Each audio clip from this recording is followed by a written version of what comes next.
بسم اللہ الرحمن الرحیم الصلاۃ والسلام علی سید الانبیاء والمرسلین وعلی آلہ واصحابہ اجمعین۔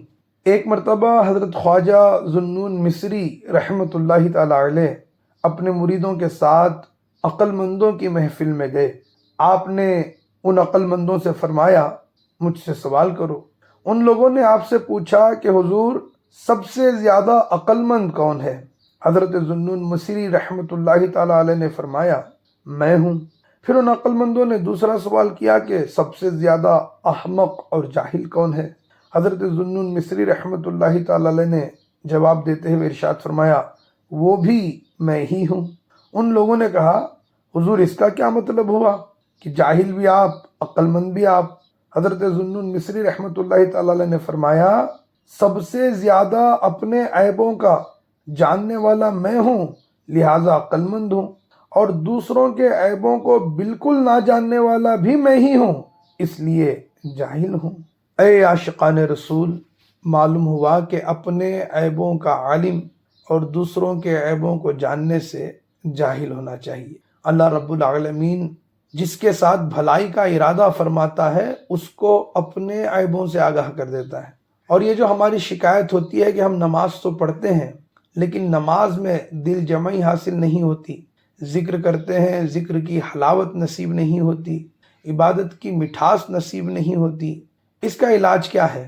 آئیے امام العاشقین، سید العارفین، امام الواصلین، آیات من آیت اللہ، حضرت سیدنا حاجی و حافظ سید وارث علی شاہ اعظم اللہ ذکرہ کے ارشادات مبارکہ سے میں آپ کو اس کا علاج بتاؤں۔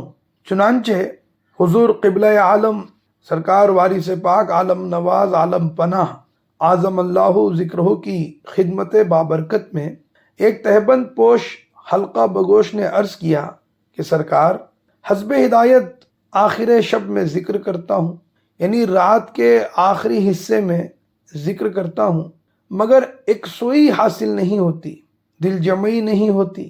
آقا، تمنا ہے کہ طبیعت گداز ہو جائے۔ سوال کیا کہ سرکار طبیعت میں سوز و گداز پیدا ہو جائے؟ سرکار وارث پاک عالم نواز اعظم اللہ ذکرہ نے جواباً ارشاد فرمایا، سنا سنا، کسی کو برا نہ سمجھو، محبت کا ادب یہ ہے کہ معشوق کی جس چیز کو عاشق دیکھے وہ اچھی معلوم ہو۔ جیسا کہ مجنوں لیلا کی نسبت سے سگے لیلا کو پیار کرتا تھا، تم بھی خالق کی نسبت سے اگر مخلوق کو اچھی نظر سے دیکھو گے تو دل کی حالت بدل جائے گی۔ ایک حضرت وارث کے سوا دونوں جہاں میں ہے کون جو بگڑی ہوئی بیدم کی بنا لے۔